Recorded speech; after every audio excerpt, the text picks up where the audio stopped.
ഇതാ ചായ. അതവിടെ വെച്ചോ. ഓഫീസിൽ എന്തൊക്കെയുണ്ട് വിശേഷങ്ങള്? ഓഫീസിൽ എന്ത് വിശേഷം? എന്നത്തെയും പോലെ തന്നെ. വേറെ ബന്ദ്.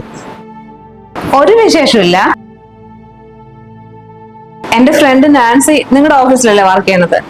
അവള് പറഞ്ഞല്ലോ ഓഫീസിൽ നിന്ന് എല്ലാവരും കൂടിയിട്ട് ഒരു ഫാമിലി ടൂർ പ്ലാൻ ചെയ്യുന്നുണ്ടെന്ന്. ഉള്ളത് തന്നെയാണോ? അങ്ങനെ ഓഫീസിൽ പലതും ഉണ്ടാവും. അത് എന്റെ ഓഫീസിലെ കാര്യമല്ലേ. അതിനിപ്പോ നിനക്ക് എന്താണ്? ഫാമിലി ട്രിപ്പാണ്. പിന്നെ ഞാൻ അറിയേണ്ട എങ്ങനെയാ? നമ്മൾ ഒരുമിച്ചല്ലേ പോകേണ്ടത്? എന്റെ ഓഫീസിൽ നിന്ന് ഫാമിലി ട്രിപ്പ് പോകുന്നുണ്ടെന്ന് പറഞ്ഞിട്ട് നിന്നെ ഞാൻ ക്ഷണിച്ചോ വരാൻ വേണ്ടിട്ട്? അപ്പൊ അത് ഉള്ളതല്ലേ? അതൊക്കെ ഉള്ളത് തന്നെയാണ്. അതിപ്പോ നിനക്കെന്താ കുഴപ്പം? എനിക്ക് എന്തായാലും ഇതിൽ താല്പര്യമില്ല. ഞാൻ പോകുന്നുമില്ല. ഏട്ടാ, എനിക്കൊരാഗ്രഹം ഉണ്ട് ഇങ്ങനെയൊക്കെ ടൂർ പോകണം എന്നുള്ളത്. ഓഫീസിൽ ഇങ്ങനെ ടൂറൊക്കെ പോകാന്ന് പറഞ്ഞാൽ നല്ല രസമുള്ള കാര്യമല്ലേ? നമ്മൾ എങ്ങോട്ടും പോവാറൊന്നുമില്ലല്ലോ. ഇതിപ്പോ അങ്ങനെ ഒരു ചാൻസ് കിട്ടിയത് കൊണ്ട് നമുക്ക് എന്തായാലും പോയാലോ? എടി, ഓഫീസിൽ പോകുന്ന വർക്ക് ചെയ്യാനാ. എന്ത് കോമാളിത്തരം കാണിക്കാൻ വേണ്ടി ഫാമിലിന്റെ കൂടെ ടൂറൊക്കെ പോകാൻ നിൽക്കുന്നത്? ഒരു കാര്യമില്ലാണ്ട് അനാവശ്യത്തിന്.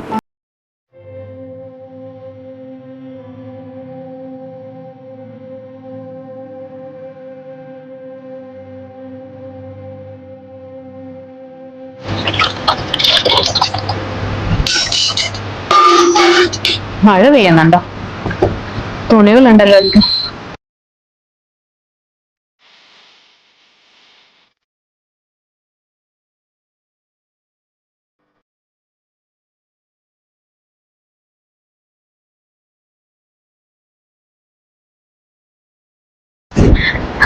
നല്ല മഴ. കുറച്ചു നേരം കൂടി നിന്നാണെങ്കിലേ എല്ലാ തുണി മുഴുവൻ നനഞ്ഞിട്ടുണ്ടാവും.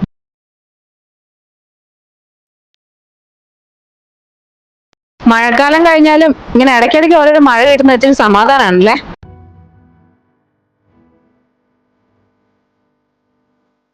ഇന്നലെ എന്റെ അമ്മായിന്റെ മോളെ കല്യാണത്തിന് ഞാൻ ഒറ്റയ്ക്ക് പോയിട്ട് എല്ലാവരും ചോദിച്ചു കേട്ടോ നിങ്ങളെ.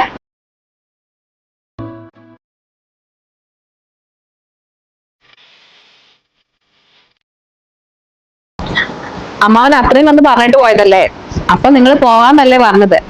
എന്നിട്ടും ഒന്ന് വിളിച്ചു പറയുക പോലും ചെയ്തില്ലാത്തതില് അവർക്ക് ചെറിയൊരു പരിഭവം ഉണ്ട് കേട്ടോ. ഞാൻ കുറെ നേരമായി നിങ്ങളോട് സംസാരിച്ചുകൊണ്ടിരിക്കുന്നത്. നിങ്ങൾക്ക് എന്നാ ഒന്ന് തിരിച്ചെന്തെങ്കിലും പറഞ്ഞാല്? ഓ, എന്താടി എന്താ നിന്റെ പ്രശ്നം? എന്തെങ്കിലും പ്രശ്നം ഉണ്ടെന്നാണോ ഞാൻ നിങ്ങളോട് പറഞ്ഞത്? ഞാൻ എത്ര നേരം ഓരോ കാര്യങ്ങൾ നിങ്ങളോട് സംസാരിച്ചുകൊണ്ടിരിക്കണേ.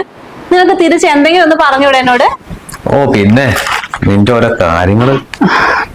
നിങ്ങൾക്ക് നാളെ വല്ല എൻട്രൻസ് എക്സാം ഉണ്ടോ? ഒരു ഞായറാഴ്ച കിട്ടണമെങ്കിൽ ഒന്നുകിൽ ഫുൾ ടൈം ഫോണിൽ ബിസി, അല്ലെങ്കിൽ 24 മണിക്കൂർ ഇങ്ങനെ ന്യൂസ് പേപ്പർ വായിച്ചുകൊണ്ടിരിക്കും.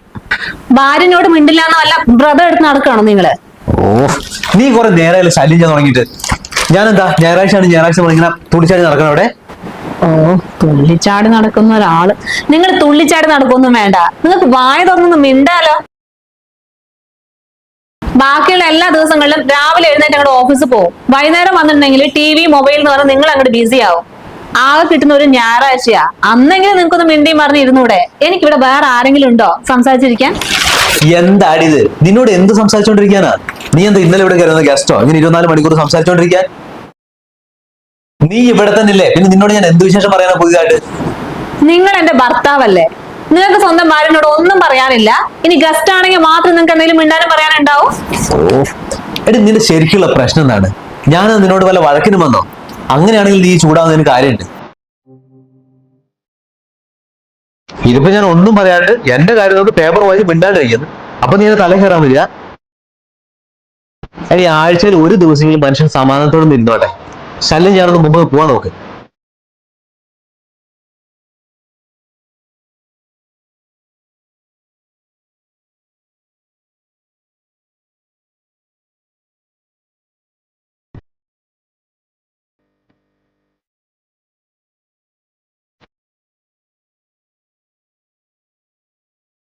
ഇന്നെന്റെ ബർത്ത്ഡേയാ.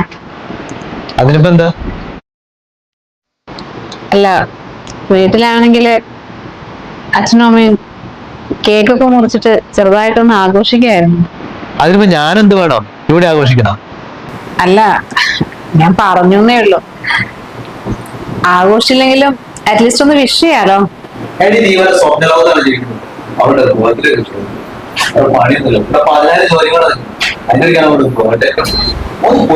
അല്ല, ഞാനൊരു കാര്യം ചോദിക്കട്ടെ. എല്ലാ ഭർത്താക്കന്മാരും ഭാര്യമാരെ ബർത്ത്ഡേക്ക് വിഷ് ചെയ്യാറും ആഘോഷിക്കാറും ഒക്കെ ഉണ്ട്. അതൊന്നും അവര് ഇങ്ങനെ സ്വപ്ന ലോകത്ത് ജീവിക്കണോണ്ടൊന്നും അല്ല. നിങ്ങൾക്ക് ശരിക്കും എന്നോട് സ്നേഹമുണ്ടോ? നിങ്ങളുടെ ഓരോരോ കാണിക്കല് കാണുമ്പോ ഏതോ ശത്രു നിങ്ങളുടെ മുന്നിൽ വരുന്ന പോലെയാ നിങ്ങൾ എന്നോട് പെരുമാറുന്നത്.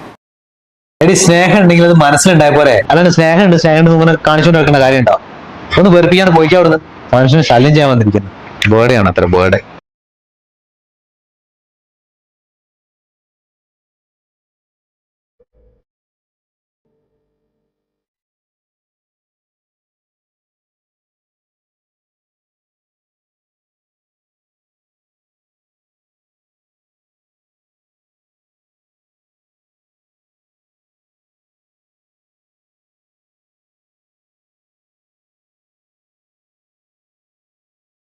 ഇന്ന് പിറന്നാളാണല്ലേ? പിറന്നാള് ആരാ പറഞ്ഞേ? മോൾ എന്നോട് പറഞ്ഞിട്ടുണ്ടായിരുന്നു. അച്ഛനെ ഞാൻ രാവിലെ കണ്ടിട്ടുണ്ടായിരുന്നു അമ്പലത്തിൽ പോയപ്പോ, അന്നേരം പറഞ്ഞതാ. എന്താ പാർട്ടി ഉണ്ടോ? പാർട്ടിയോ? എന്ത് പാർട്ടി ചേച്ചി? അങ്ങനെയൊന്നും ഇല്ല. കല്യാണത്തിന് മുമ്പ് അച്ഛനമ്മയ്ക്ക് ഭയങ്കര സന്തോഷമായിരുന്നു എന്റെ ബർത്ത്ഡേക്ക് വരുമ്പോ. അന്നേരം ഞങ്ങളൊക്കെ ആഘോഷിക്കാറുണ്ടായിരുന്നു. ഇപ്പൊ കല്യാണം കഴിഞ്ഞില്ലേ, ഇനിയിപ്പോ എന്ത് പിറന്നാളൊക്കെ. നല്ല കാര്യായി.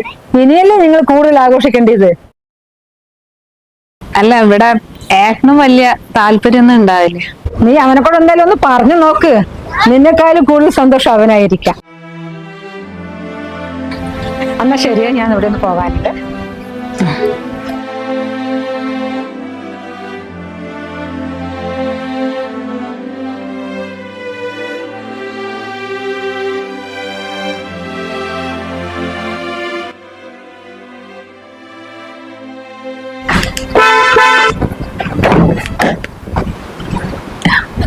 ഇതാ വെള്ളം.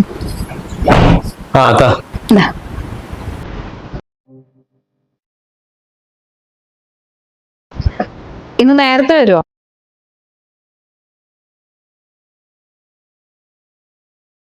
ഹലോ, ഒരു കാര്യം, ഞാൻ അവിടെ എത്തിയിട്ട് വിളിക്കാം, അവിടെ ജംഗ്ഷൻ എത്തിയിട്ട് വിളിക്കാം കേട്ടോ.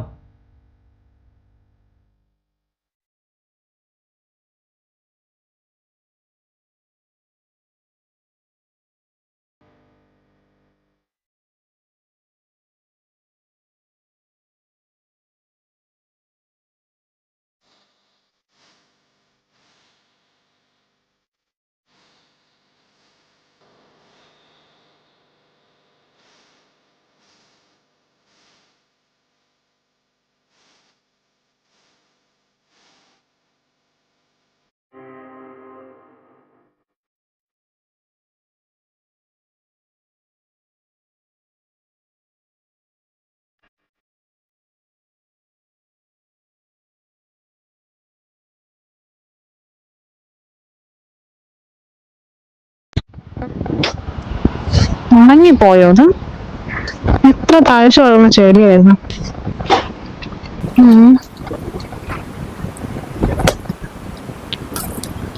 ഉറുമ്പ് കയറുന്നുണ്ട് തോന്നുന്നല്ലേ. മണുണ്ട്.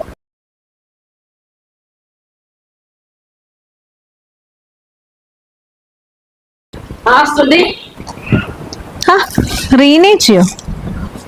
മോളെ ഇവിടെ ഉച്ചക്കിലേക്ക് എന്തെങ്കിലും ആക്കിയോ? ഇല്ല, ഉണ്ടാക്കാൻ പോകുന്നേ ഉള്ളൂ. അല്ല, ഇതെന്താ പാത്രമൊക്കെ ആയിട്ട്? അതിപ്പോ എന്തായാലും നന്നായി. ഇനി മോളിവിടെ ഒന്നും ഉണ്ടാക്കാൻ നിൽക്കണ്ട. ഇത് കുറച്ച് നെയ്ച്ചോറും കോഴിയിറച്ചിയെ. അല്ല, ഇതിപ്പോ എന്തിനാ എങ്ങോട്ട് കൊണ്ടുവന്നത്? നീ ആദ്യം അകത്തോണ്ടിരിക്കേ. നല്ല കാനുണ്ടല്ലോ.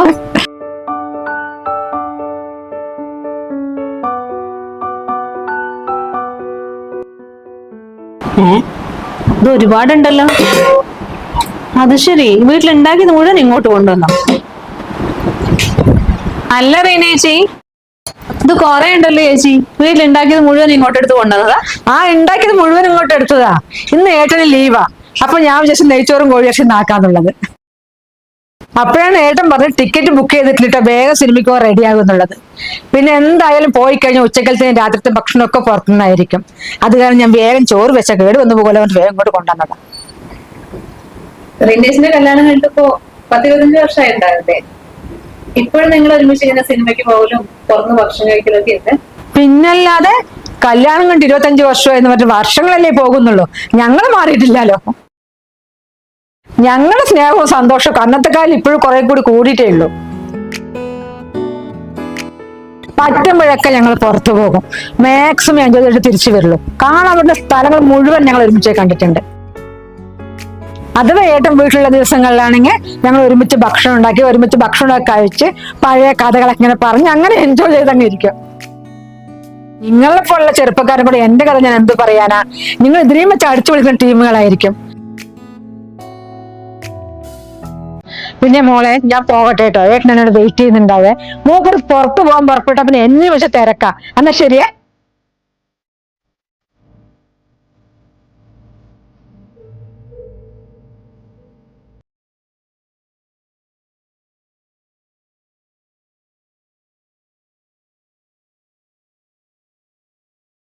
ഏതൊരു ഭാര്യയും ആഗ്രഹിക്കുന്ന കാര്യമല്ലേ തന്റെ ഭർത്താവ് തന്നെ ഒരുപാട് സ്നേഹിക്കണമെന്നും ഒരു സുഹൃത്തിനോടെന്ന പോലെ എല്ലാ കാര്യങ്ങളും തന്നോട് ഷെയർ ചെയ്യണമെന്നും തനിക്ക് വേണ്ടി കുറച്ചു സമയമെങ്കിലും മാറ്റിവെക്കണമെന്നും. ഈ കഥയിലെ ഭാര്യയെയും ഭർത്താവിനെയും പോലെ ആരെങ്കിലും ഇന്നത്തെ കാലത്തും ഉണ്ടാവുമോ എന്ന് ചോദിച്ചാൽ അതിനുത്തരം തീർച്ചയായും ഉണ്ട് എന്ന് തന്നെയാണ്. ഇതിലെ റീനേച്ചിയുടെ ജീവിതം വെറും നടക്കാത്തൊരു സ്വപ്നം മാത്രമായി കൊണ്ട് നടക്കുന്ന ധാരാളം ഭാര്യമാരുണ്ട്. സ്നേഹവും കെയറിങ്ങും ഒക്കെ പ്രകടിപ്പിക്കാൻ മടി കാണിക്കുന്ന ഒരുപാട് ഭർത്താക്കന്മാരുമുണ്ട്. തീർച്ചയായും സ്നേഹം എന്നത് പ്രകടിപ്പിക്കാൻ തന്നെയുള്ളതാണ്. ഇതുപോലെയുള്ള മുറിവേൽപ്പിക്കുന്ന വാക്കുകൾക്ക് പകരം സ്നേഹം നിറഞ്ഞ വാക്കുകളും തന്റെ പാർട്ട്ണറെ മനസ്സിലാക്കാനുള്ള ഒരു മനസ്സും കൂടി വരുമ്പോഴേ ഏതൊരു ദാമ്പത്യവും സുന്ദരമാവുകയുള്ളൂ. അപ്പോൾ ഈ തീമിനെ കുറിച്ചുള്ള നിങ്ങളുടെ അഭിപ്രായങ്ങൾ തീർച്ചയായും കമന്റ് ചെയ്യണേ. പിന്നെ വീഡിയോ ഇഷ്ടമായാൽ ഷെയർ ചെയ്യാനും ലൈക്ക് ചെയ്യാനും മറക്കല്ലേ.